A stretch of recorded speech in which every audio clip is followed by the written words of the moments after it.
था।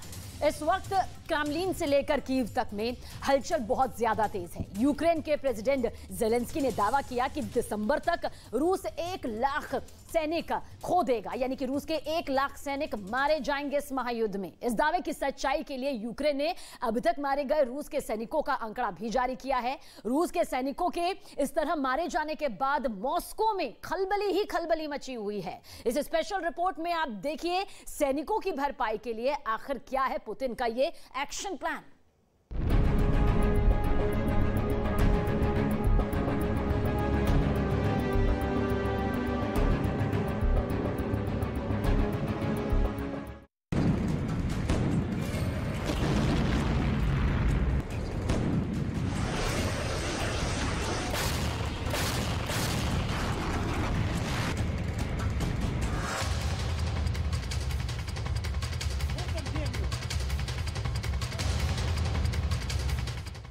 जिसकी लाल सेना की दुनिया में तूती बोलती है, जिस सेना ने शीत युद्ध के दौर में अमेरिका को हिला दिया, जिस सेना के कारनामे दुनिया भर में याद किए जाते हैं,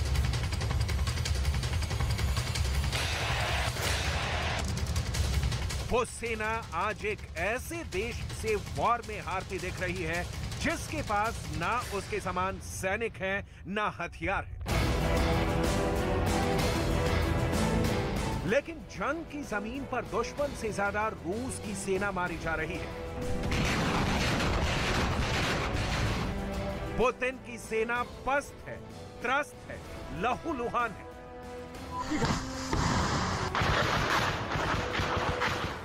शायद ही कोई दिन गुजरता हो जब रूस के सैनिकों का यूक्रेन आर्मी के सामने सरेंडर का वीडियो नहीं आता।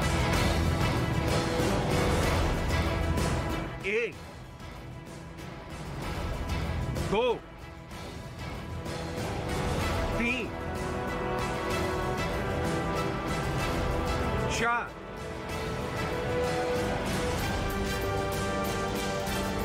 5,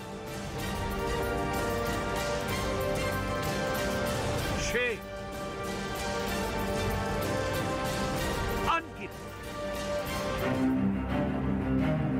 क्रेमलिन में पुतिन जैसे बेहद ताकतवर नेता के लिए ये हालात बेचैनियों से भरे हैं।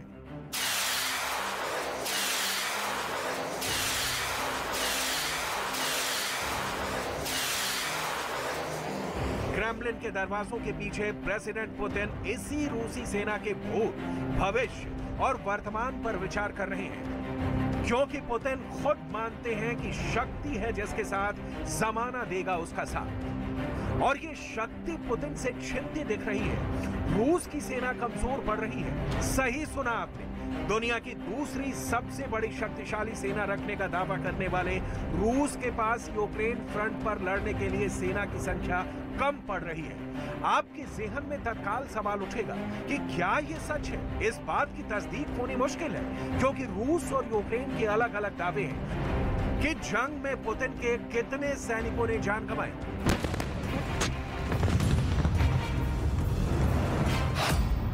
यूक्रेन का दावा है कि 89,000 रूसी सैनिक मारे गए। रूस का दावा है कि अब तक 6,000 उसके सैनिक मारे गए। लेकिन इन दोनों दावे से अलग एक रिपोर्ट कहती है कि 25 दिसंबर से पहले रूस की 1 लाख सेना यूक्रेन में मारी जा सकती है। वैसे रूस के 1 लाख सैनिकों के मारे जाने का दावा अमेरिकी मिलिट्री के जनरल मार्क मिले पिछले महीने ही कर चुके हैं। हालांकि रूस में कितने सैनिक युद्ध भूमि में खेत रहे, इसकी 100% रिपोर्ट फिलहाल किसी के पास नहीं है। लेकिन रूस की फौज के मौत के आंकड़े पुतिन की आंखों में उबाल भरने के लिए काफी हैं। लिहाजा पुतिन अपने सैनिकों की संख्या बढ़ा रहे हैं। सेना में भर्ती जारी है, लेकिन कितनी? खबर है कि सेना में जो भर्ती किए जा रहे हैं उन्हें ओल्ड आर्मी कह सकते हैं, क्योंकि उनमें ज्यादातर की उम्र 45 साल से ऊपर की है। पिछले हफ्ते बताया गया कि पुतिन सेना में 20 लाख की भर्ती करना चाहते हैं, जिसमें से करीब 3 लाख की महिला ब्रिगेड बनेगी। उसके बाद खबर आई कि पुतिन सेना की तादाद बढ़ाने के लिए खूंखार कैदियों को भी सेना में शामिल कर रहे हैं। रिपोर्ट है कि पुतिन ने अपनी नई फौज में 35,000 से भी ज्यादा अपराधियों को शामिल किया है। ब्रिटिश मीडिया का दावा है कि इन अपराधियों में हत्यारे भी हैं, बलात्कारी भी हैं और यहाँ तक कि नरभक्षी को भी इस फौज में शामिल कर लिया गया है। रिपोर्ट के मुताबिक अगर ये 6 महीने तक लड़ते रहेंगे तो रूस इन सब की सजा माफ कर देगा, या कहें कि इनको आगे की सजा से आजादी मिल जाएगी।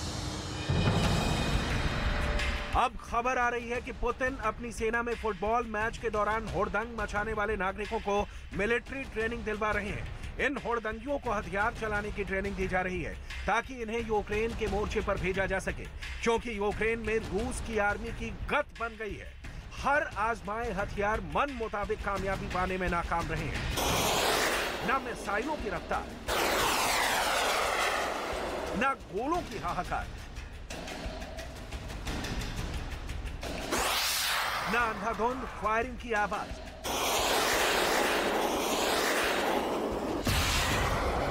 यूक्रेन किसी भी तरह सरेंडर करने के लिए तैयार नहीं है और इधर आलम यह है कि रूस को ही सेना की कमी होने लगी है। जंग जीतना तो दूर की बात, ये तथ्य चौंकाता भी है और रूस की आर्मी की स्ट्रेंथ के बारे में सोचने के लिए बाध्य भी करता है।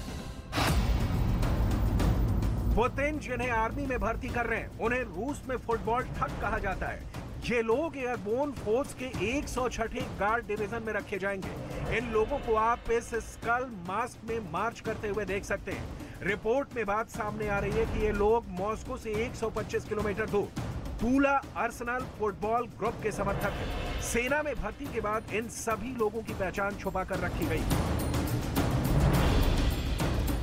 रूस के पास कितनी सेना है? रूस की सेना यूक्रेन में नाकाम क्यों रही है? रूस की सेना इस लेवल पर क्यों मारी जा रही है? रूस की घटती सेना की संख्या को क्या समाज में उपद्रव करने वाले उपद्रवियों की भर्ती के भरोसे जंग जीती जा सकती है? हमने रूस की आर्मी की यूक्रेन में हार के कारणों की तलाश करने के लिए इंटरनेट पर मौजूद बहुत सी जानकारियां हासिल की। कई रिपोर्ट्स के फैक्ट्स को क्रॉस वेरीफाई किया और जो बातें समझ में आई वो ये कि पुतिन तत्काल सैनिकों की संख्या नहीं बढ़ाते तो अभी तो ज़ेलेंस्की खेरसॉन ही पहुंचे। क्राइमिया पहुंचने में वक्त नहीं लगेगा, लेकिन पुतिन ऐसा होने नहीं देंगे। अब सवाल उठता है कि तो फिर पुतिन रूसी सैनिकों की तादाद में इजाफा कैसे करेंगे? इसकी पूरी डिटेल आपको दिखाएं, उससे पहले रूस की सेना का गौरवशाली अतीत देख लीजिए। दशकों से रूस की सेना को दुनिया की सबसे मजबूत सेनाओं में एक समझा जाता रहा है। एक परमाणु हथियार संपन्न सेना के तौर पर दुनिया इस बात को हर समय याद रखे। इसके लिए राष्ट्रपति व्लादिमीर पुतिन लगातार सेना की परेड और सैन्य अभियान कराते रहते हैं। दस्तावेजों पर रूस की सशस्त्र सेना का दावा है कि उनके पास करीब 10 लाख सैनिक हैं। युद्ध के बाद 3 लाख और सैनिकों की बिल्कुल नई भर्ती की गई है और इसके बाद अब लगातार रूस में सैनिक भर्ती अभियान चलाया जा रहा है। यूक्रेन में रूस की सेना और साजो सामान के नुकसान की ये पूरी डिटेल है कि यूक्रेन में पुतिन इतना खो चुके हैं कि अब बस नहीं हुआ तो रूस को लेने के देने पड़ सकते हैं।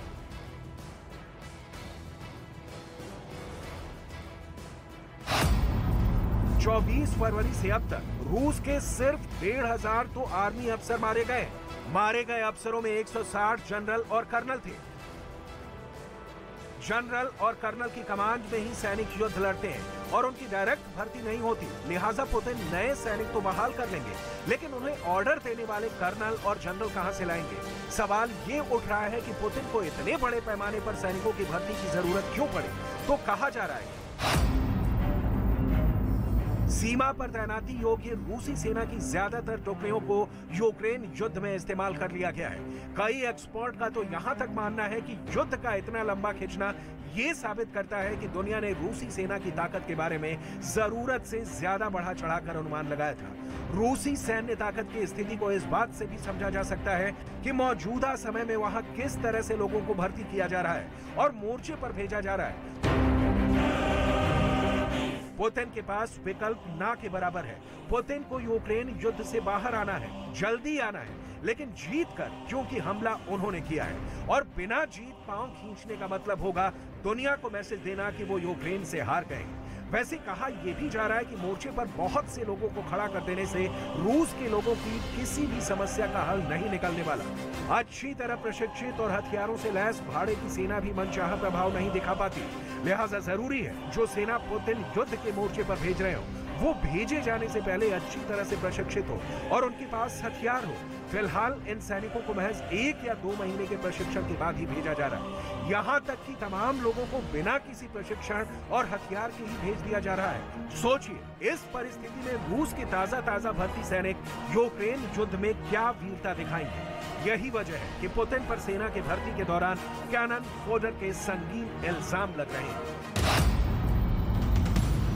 मैरियम वेबस्टर के मुताबिक कैनन फॉडर का मतलब उन सैनिकों से है जो सबसे कमजोर होते हैं, जिन्हें केवल चारे के तौर पर इस्तेमाल किया जाता है। किसी भी युद्ध में दुश्मन देश की सेना को मारना जितना जरूरी है, उतना ही खुद के सैनिकों को भी बचाना होता है। लेकिन कैनन फॉडर वो होते हैं जिनकी किसी को परवाह नहीं होती है।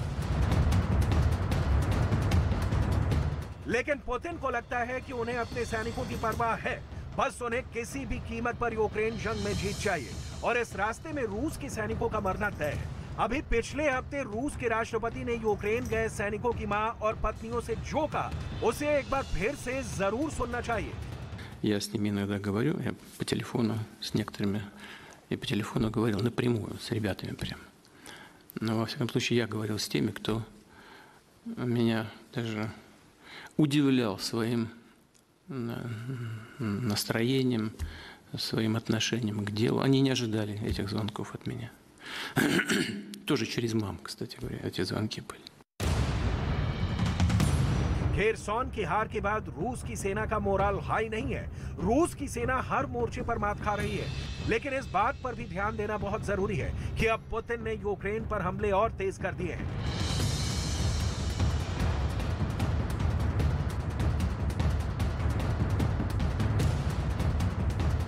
ये हमले ना सिर्फ पुतिन की वॉर स्ट्रेटजी का सबूत देते हैं, बल्कि पुतिन की जीत के दावे को भी खोखला नहीं होने देते। रूस ने अब तक अपनी पूरी ताकत का इस्तेमाल किया होता तो कई एक्सपर्ट का मानना है कि पुतिन को ये दिन ही नहीं देखने पड़ते, क्योंकि पुतिन ने जंग के लिए कहा कि ये स्पेशल आर्मी ऑपरेशन है, युद्ध नहीं। और नतीजा हुआ कि बिल्कुल शुरुआत से ही अमेरिका से मांगे सैवलिन की प्रचंड मार से रूस के टैंक तबाह होने लगे और रूस के सैनिक उसमें झुलसने लगे। पुतिन शायद भूल कर बैठे कि यूक्रेन युद्ध घंटों, दिनों या महीनों में नहीं, सालों में जीता जा सकता है। नतीजा है कि रूस की सेना में भर्ती की गिनती भी स्लो होने वाली है, क्योंकि रूस का एक वर्ग पुतिन के युद्ध के फैसले के खिलाफ ही खड़ा है। दिख रहा है, जिसे सैनिक नहीं बनना, यूक्रेन के खिलाफ नहीं लड़ना।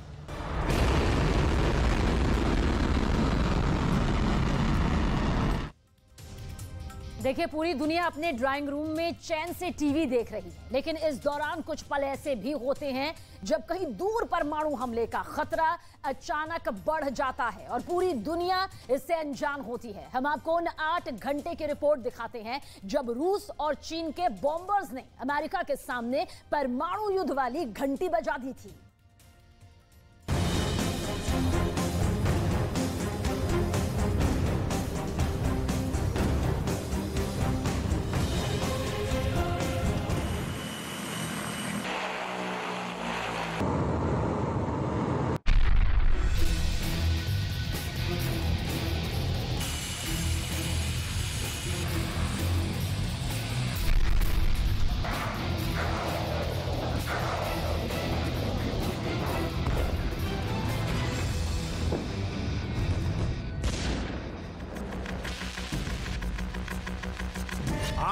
घंटे तक अमेरिका को पुतिन और शी जिनपिंग ने मिलकर धरा।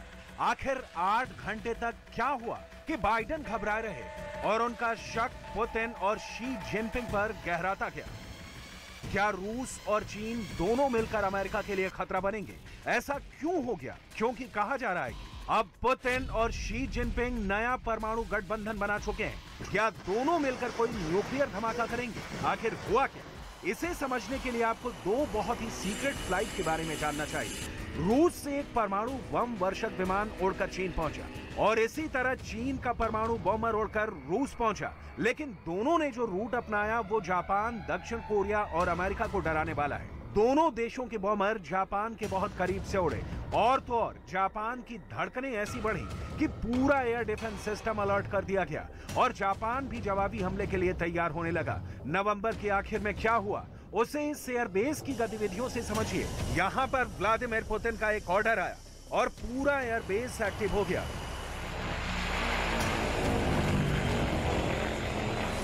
मिशन के लिए फौरन रूस का एक खतरनाक न्यूक्लियर बॉम्बर तैयार किया जाने लगा। ये पुतिन का बहुत ही पावरफुल शो है जो दुनिया में बहुत से देशों की धड़कनें बढ़ाने वाला है। पुतिन का न्यूक्लियर बॉम्बर वाला लॉन्चिंग पैड एक्टिव हो गया।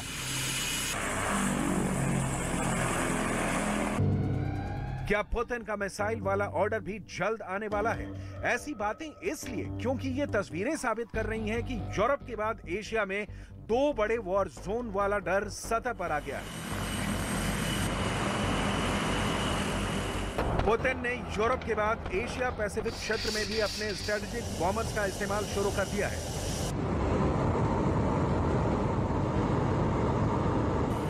ये है रूस का Tu-95 न्यूक्लियर बॉम्बर। रूस ने अपने इस दशकों पुराने बॉम्बर को अब एक नई ड्यूटी पर तैनात कर दिया है। इस जहाज में लगे प्रोपेलर की आवाज गजब की है।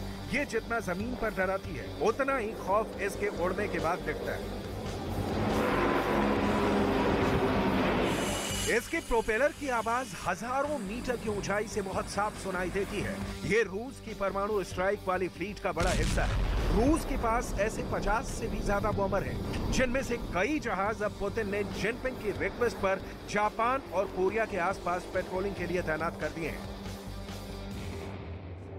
रूस के Tu-95 और चीन के H-6 के बॉम्बर अब पूर्वी चीन सागर और जापान सागर के ऊपर मिलकर नजर रख रहे हैं। दो देशों के न्यूक्लियर बॉम्बर का इस तरह साथ होना हवाई गश्त से ज्यादा धमकी मानी जाएगी, क्योंकि ये दोनों परमाणु हमले के लिए इस्तेमाल किए जा सकते हैं। चीन के बॉम्बर के साथ जब रूस के Tu-95 बॉम्बर ने 13 घंटे तक लगातार उड़ान भरी, तो इसका सबसे ज्यादा मकसद ये था कि टोक्यो से लेकर वॉशिंगटन डीसी तक रूस और चीन की जुगलबंदी वाला ये मैसेज समझ जाए। The members of our alliance remain concerned by the PRC's coercive policies, by its use of disinformation, by its rapid, opaque military buildup, including its cooperation with Russia. But we also remain committed to maintaining a constructive dialogue with China wherever we can, and we welcome opportunities to work together on common challenges. रूस अब तक Ukraine में busy है, लेकिन अब उसने अपने पर फैलाने शुरू कर दिए हैं। लेकिन उसका ताजा चैलेंज यहाँ भी अमेरिका को है। रूस ये दिखाना चाहता है कि जिनपिंग अकेले नहीं है, और अगर इंडो पैसिफिक इलाके में अमेरिका ने चीन को परेशान किया तो रूस भी कुछ न कुछ जरूर करेगा। Tu-95 की ये खतरनाक उड़ान इस बात का भरोसा दिलाने की बहुत बड़ी कोशिश कही जाएगी। रूस का बॉम्बर Tu-95 और चीन का बॉम्बर H-6 के क्या कर सकता है, अब इसे बहुत अच्छी तरह से समझिए। ये 650 किलोमीटर प्रति घंटे की रफ्तार से उड़ान भरता है और रीफ्यूलिंग के बाद से 8,500 किलोमीटर के दायरे में ऑपरेशन कर सकता है। ये 15,000 किलो के बम और मिसाइल लेकर उड़ सकता है। इसमें ऐसी मिसाइलें लगाई जा सकती हैं जिनकी रेंज 3,000 किलोमीटर तक है। 1956 में सोवियत संघ की वायुसेना में शामिल हुए इस जहाज से पुतिन बाल्टिक देशों को हमेशा डराते रहे हैं। तो यूक्रेन में युद्ध देखकर जिनपिंग पर भी जंग का ऐसा खुमार चढ़ा है कि वो अपने सभी दुश्मनों में पुतिन वाले स्टाइल में खौफ पैदा करने की कोशिश कर रहे हैं। अब देखिए चीन का H-6 के बॉम्बर का बॉम्बिंग पैकेज क्या है। क्या इस पुराने विमान का नया वर्जन भी डराने में पीछे नहीं है? H-6 के बॉम्बर 12,000 किलो वजन के बम या मिसाइल लेकर उड़ सकता है। इसका मेन हथियार CG-20 क्रूज मिसाइल है, जिसकी रेंज 2,000 किलोमीटर है। ये ऐसी 6 मिसाइलें लेकर उड़ सकता है। चीन के पास ऐसे 170 बॉम्बर हैं। ये चीन के लॉन्ग रेंज मिशन की सबसे भयानक तस्वीर कही जा सकती है। जब ये आसमान में होता है तो रिफ्यूलिंग के बाद ये प्रशांत महासागर में अमेरिका के गुआम मिलिट्री बेस तक को परमाणु हमले से पूरी तरह खत्म कर सकता है। जिनपिंग ने रूस के साथ मिलकर अपनी बॉम्बर वाली ये पावर इसलिए दिखाई है क्योंकि वो अमेरिका को बताना चाहते हैं कि उसका क्वाड वाला खौफ चीन को डराने में काम नहीं आएगा। चीन अमेरिका को खबरदार करना चाहता है कि जो हाल यूक्रेन का रूस ने किया है, कुछ वैसे ही हालात इंडो पैसिफिक क्षेत्र में अमेरिका के दोस्तों के हो सकते हैं। We do not seek conflict with China. On the contrary, we want to avoid it. We don't want a new Cold War. We're not looking to decouple our economies. We're simply looking to be clear-eyed about some of the challenges that China poses.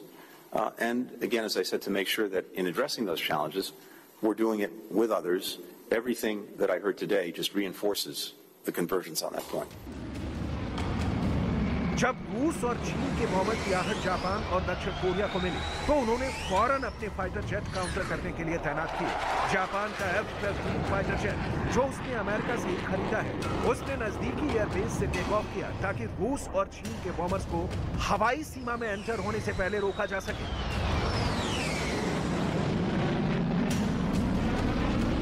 इसी खतरे को समझते हुए रूस और चीन के bombers को सुखोई फाइटर एस्कॉर्ट कर रहे थे, ये दिखाने के लिए कि एयर डिफेंस के लिए उनकी तैयारी पूरी है। उधर दूसरी तरफ दक्षिण कोरिया और जापान के फाइटर जेट रूस और चीन के इस बॉम्बर पेट्रोल पर करीब से रिकॉर्ड करने लगे। देखा जाए तो दक्षिण कोरिया और जापान को डराने वाले पुतिन के इस पावरफुल शो से क्या होगा? सवाल है कि क्या पुतिन वाकई टेंशन को इस लेवल पर ले जाना चाहते हैं? क्या अमेरिका को भी एहसास हो जाए कि यहां भी यूक्रेन जैसी गलती दुनिया में खतरनाक जंग की शुरुआत कर सकती है? वैसे रूस ने अपने सभी खतरनाक बॉम्बर नहीं दिखाए हैं। ये ऐसे बॉम्बर हैं जिससे यूरोप तो बहुत अच्छी तरह वाकिफ है, क्योंकि इन बॉम्बर्स को यूरोप पर किसी भी बड़े न्यूक्लियर हमले के लिए ही तैयार किया गया है। अब देखिए, ये है Tu-160। ये दुनिया का सबसे बड़ा न्यूक्लियर बॉम्बर है जो आवाज की गति से भी तेज उड़ता है। रूस के पास ऐसे 17 से ज्यादा बॉम्बर हैं और इनकी तादाद 25 से भी ज्यादा किए जाने की तैयारी है। 40,000 किलो बम और मिसाइल लेकर उड़ने वाला ये बॉम्बर आसमान में अमेरिका की सबसे बड़ी दहशत माना जाता है। रूस ने विक्ट्री डे परेड पर इस विशाल बॉम्बर को दिखाने की तैयारी की थी, लेकिन मौसम की वजह से फ्लाई पास्ट वाला शो नहीं हो पाया। वहीं रूस का एक और बॉम्बर तो बहुत ही खतरनाक माना जाता है, ये Tu-22, जिसे कम वक्त में डिप्लॉय किया जा सकता है। ये भी Tu-160 की तरह सुपरसोनिक रफ्तार से उड़ता है और 22,000 किलो बम और मिसाइल लेकर उड़ सकता है। ये सभी बॉम्बर रूस की बहुत ही खतरनाक न्यूक्लियर फोर्स का खास हिस्सा माने जाते हैं। ऐसे में Tu-95 और H-6K के साथ रूस और चीन ने अगर इंडो पैसिफिक क्षेत्र में बॉम्बर उड़ाने वाली हिमाकत की है, तो सवाल है कि अमेरिका और उसके साथियों के पास पुतिन और जिनपिंग को डराने के लिए क्या है? अब उसके बारे में कुछ एक छोटी सी लिस्ट देख लीजिए। अमेरिका के पास B-52 बॉम्बर है, ये 32,000 किलो के बम लेकर उड़ता है। ये एक न्यूक्लियर बॉम्बर है। 8 इंजन की पावर से उड़ने वाला B-52 दुनिया का सबसे पुराना और सबसे खतरनाक बॉम्बर माना जाता है। 60 के दशक में अमेरिकी एयरफोर्स का हिस्सा बनने के बाद इसे लगातार आधुनिक बनाया गया और यही वजह है कि 60 के बाद ये आज भी उड़ान भर रहा है।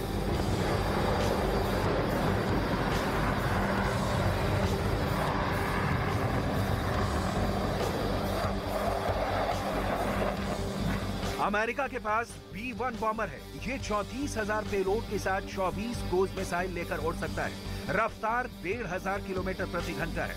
B-1 बॉम्बर अमेरिका का वो बॉम्बर है जो सबसे तेज उड़कर दुनिया की किसी भी लोकेशन पर पहुंच सकता है।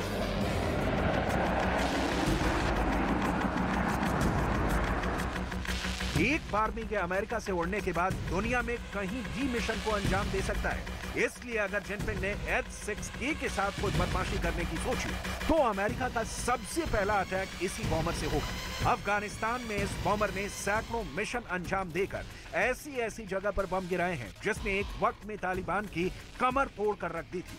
जाहिर है चीन के लिए यह बहुत बड़ा चैलेंज माना जाएगा, लेकिन शी जिनपिंग के लिए अमेरिका का सरप्राइज पैकेज कुछ और है।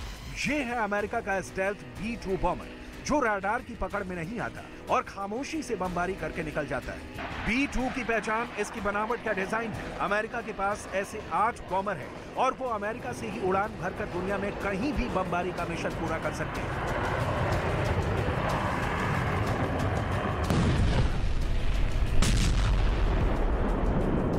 ये न्यूक्लियर अटैक भी कर सकता है और स्पेशल वेपन डिलीवरी में भी काम आ सकता है।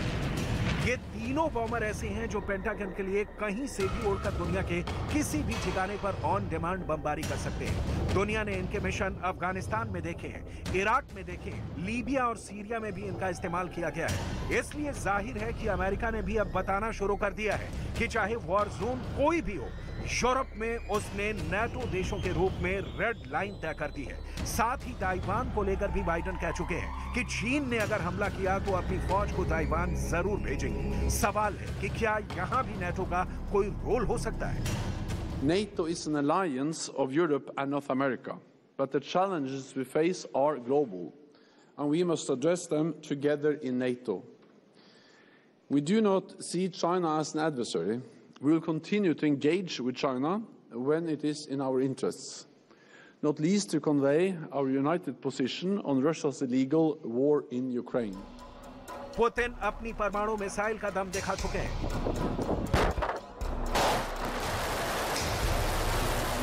RS-28 ऐसी ही बहुत खतरनाक मिसाइल है। इसे लेकर रूस की मीडिया ब्रिटेन को मिसाइल अटैक से डरा चुकी है। खुद पुतिन कह चुके हैं कि दुनिया ने अगर रूस के सामरिक हितों और अड्डों पर नजर बढ़ाई तो अंजाम बहुत बुरा होगा।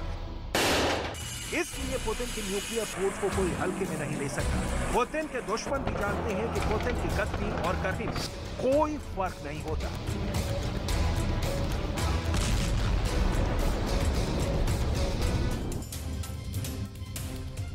तो अमेरिका ने चेतावनी दी है कि चीन 1500 न्यूक्लियर बम बनाने की तैयारी में पूरी तरह से जुटा हुआ है। मतलब ये कि सुपर पावर अमेरिका को चुनौती देने के लिए चीन अपनी ताकत बढ़ाने में जुट गया है। अमेरिका के रक्षा मंत्रालय पेंटागन के रिपोर्ट में भी शी जिनपिंग के सीक्रेट परमाणु फैक्ट्री की एक से बढ़कर एक जानकारियां हैं। ये रिपोर्ट जरूर देखिए।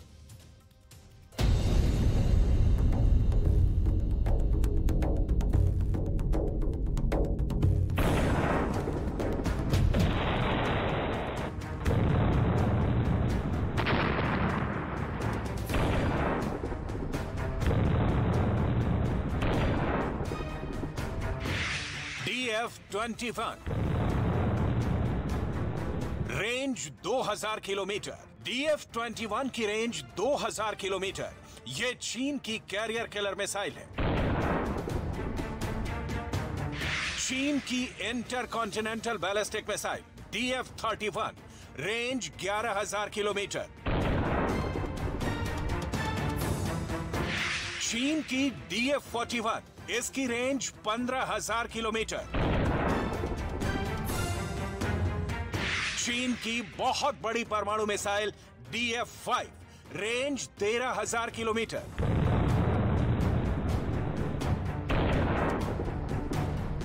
चीन की पनडुब्बी से दागी जाने वाली मिसाइल रेंज 8000 किलोमीटर से ज्यादा है। चीन के इस मिसाइल जखीरे के बारे में बताने की बहुत बड़ी वजह है। वो वजह है पेंटागन के press secretary brigadier general Patrick Ryder की ये प्रेस ब्रीफिंग। पेंटागन के प्रेस सेक्रेटरी का कहना है कि चीन का परमाणु तहखाना इस वक्त दुनिया में बहुत बड़ा चैलेंज पेश करने जा रहा है। चीन की परमाणु मिसाइल स्टोर अमेरिका जैसे सुपर पावर के लिए चुनौती बन रहा है। चीन की ऐसी मिसाइल जो अमेरिका तक हमला कर सकती है, इसे लेकर पेंटागन को फौरन कुछ करना होगा। Congressionally mandated report serves as an authoritative assessment of DoD's pacing challenge and charts the current course of the PRC's military and security strategy. The report plays a vital role in informing our understanding of our pacing challenge, and it shows again why the National Defense Strategy is laser-focused on the right issues and on the operational concepts, capabilities, and resources we need today and into the future. Pentagon की secret report में दावा किया गया है कि Xi Jinping के राष्ट्रपति बनने के बाद से चीन की विस्तारवादी नीति में तेजी आई है। जिनपिंग जानते हैं कि जब तक उनकी सेना वर्ल्ड क्लास नहीं होगी, तब तक वो अपने मकसद में कभी कामयाब नहीं हो पाएंगे।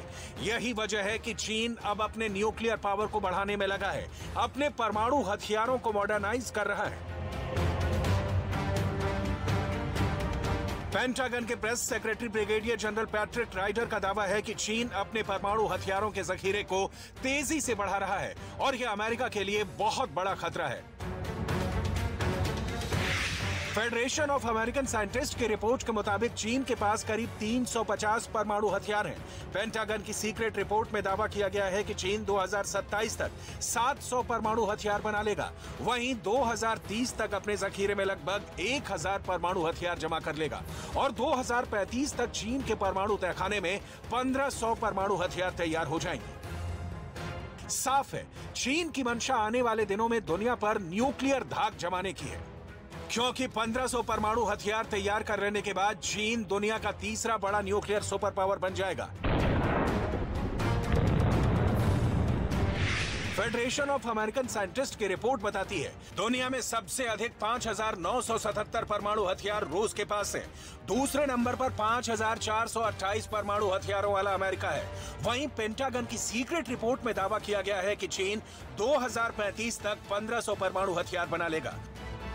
फेडरेशन ऑफ अमेरिकन साइंटिस्ट ने चीन के अंडरग्राउंड मिसाइल स्टोरेज की सैटेलाइट तस्वीर जारी की है।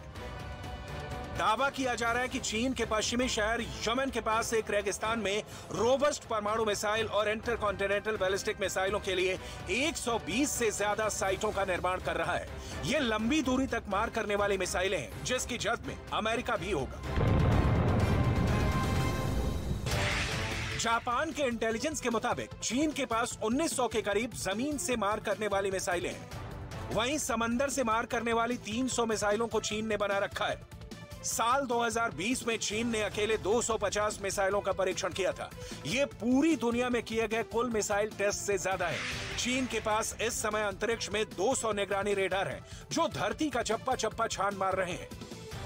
पेंटागन के प्रेस सेक्रेटरी का दावा तो यहां तक है कि चीन मिलिट्री एक्शन कर ताइवान को अपने नक्शे में मिलाने के लिए जरूरी सैन्य क्षमता हासिल कर चुका है। अगर ताइवान जंग में अमेरिका ने चीन की राह में रोड़ा अटकाया तो वो अमेरिका के साथ भी जंग लड़ने को अपनी सेना को तैयार कर रहा है। दावा है कि अमेरिका पर बड़ा खतरा मंडरा रहा है, क्योंकि अमेरिका की टॉप न्यूक्लियर लैब में काम कर चुके वैज्ञानिक अब चीन के लिए मिसाइल और ड्रोन बना रहे हैं। दावा है कि अमेरिका के हथियार, अमेरिका की तकनीक का चीन के वैज्ञानिकों की मदद से नकल कर चीन अमेरिका को मात देने में लगा है।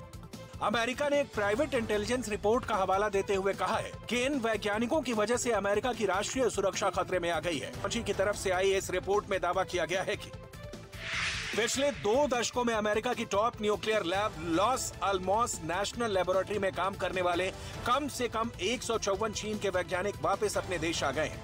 ये सभी वैज्ञानिक अब चीन में एडवांस हथियार बनाने वाले स्पेशल प्रोजेक्ट को आगे बढ़ा रहे हैं। दावा तो यहाँ तक है कि इनको चीन की सरकार ने एक प्लान के तहत वापस बुलाया है। शी जिनपिंग को ये बात बहुत अच्छे से पता है कि अमेरिका को हथियारों में मात देने के लिए बेहतर तकनीक की जरूरत है, अनुभवी वैज्ञानिकों की जरूरत है, और चीन की ये जरूरत अमेरिका के अलावा कहीं और से पूरी नहीं हो सकती। यही वजह है कि चीन ने अमेरिका के डिफेंस लैब में काम करने वाले चीन के वैज्ञानिकों की चीन वापसी की रणनीति को एक मिशन बना लिया है। अमेरिका की प्राइवेट इंटेलिजेंस एजेंसी स्ट्राइडर के को-फाउंडर और रिपोर्ट को तैयार करने वाले ग्रेग लेवेस्क्यू की माने तो ये टैलेंट ट्रांसफर अमेरिका की राष्ट्रीय सुरक्षा को सबसे बड़ा खतरा है। चीन एक ऐसा खेल खेल रहा है जिसके लिए अमेरिका बिल्कुल भी तैयार नहीं है। अब वाकई समय आ गया है जब कोई कदम उठाना होगा।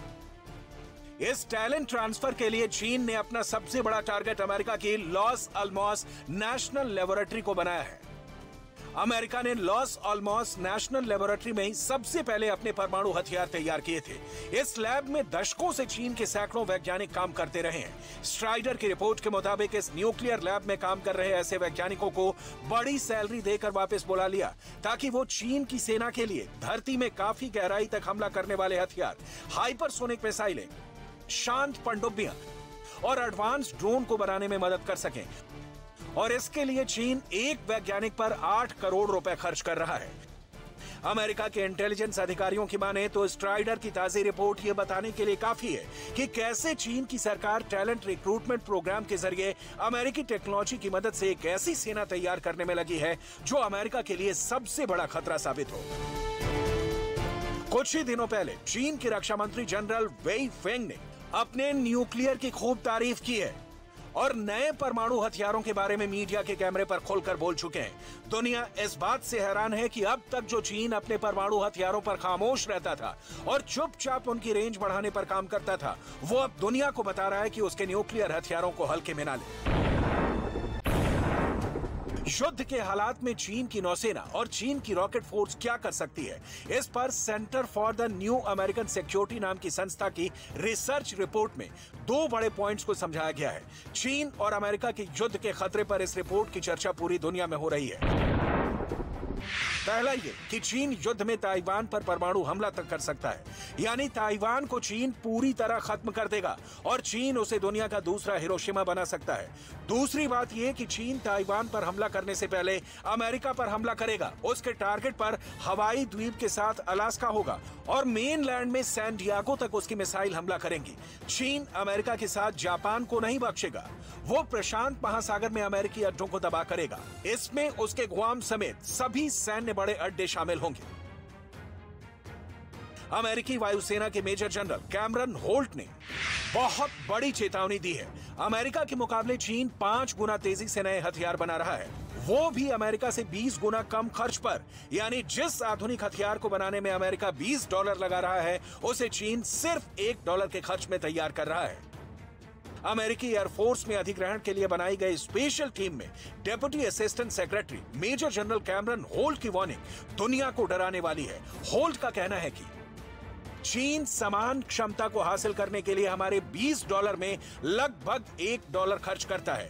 अगर हम लागत को कम करने और हमारी रक्षा आपूर्ति श्रृंखला में गति बढ़ाने का तरीका नहीं समझ सकते हैं, तो हम हारने जा रहे हैं। मेजर जनरल कैमरन होल्ट की यह वार्निंग तब और बड़ी बन जाती है जब यह रिपोर्ट सामने आती है कि चीन अमेरिका तो अमेरिका रूस के साथ भी युद्ध का बिगुल फूंक सकता है। यूएस एयरफोर्स के मेजर जनरल कैमरन होल्ट की माने तो मौजूदा वक्त में चीन C4I फॉर्मूले पर काम कर रहा है। C4 का मतलब है कमांड, कंट्रोल, कम्युनिकेशन, कंप्यूटर।